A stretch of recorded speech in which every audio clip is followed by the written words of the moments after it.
lunchen. Så satte jag Britta på plats.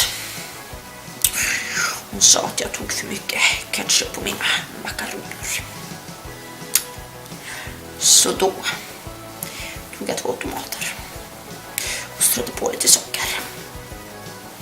Satte jag henne på plats. Man måste visa vart skåpet ska stå. Det är jag som bestämmer.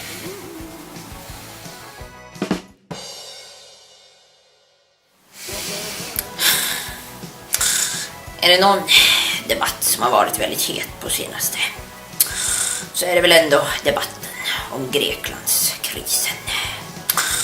Jag vet inte om någon egentligen är speciellt insatt med vad som pågår där borta i Tsatsikiland. Men jag har bara en sak att säga. Det är dags nu, greker, att spotta ut soplaken och komma in i gamet som vi andra har varit inne i minst 37 år.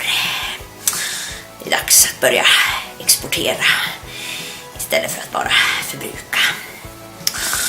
Jag säger så här, ja. Sluta jolla runt med olivolja, fetaost och andra skitprodukter som ni tror att ni har. Jag säger så här, ja. Jämna skiten med marken och bygg en industri istället. Så ni har någonting att exportera. Era jävla amatörer. Kom tillbaka när ni också har stålhätterkängor. Som jag har haft i 37 år. Grekjävlar.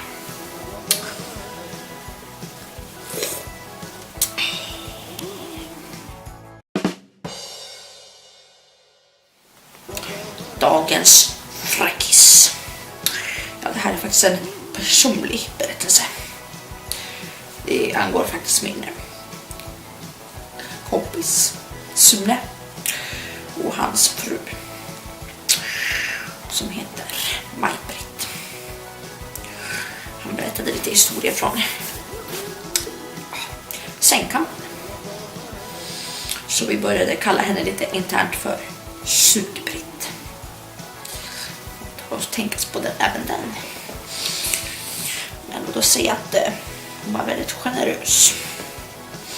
Dagens fräckis. Det är dags att våra svenska låtskatter får lite internationellt genombrott. Vi har så mycket begåvade musiker och sångare i det här landet som inte alls får den uppskattning de förtjänar. Dagny, come here and spill. Oh, Dagny, just a few more drops.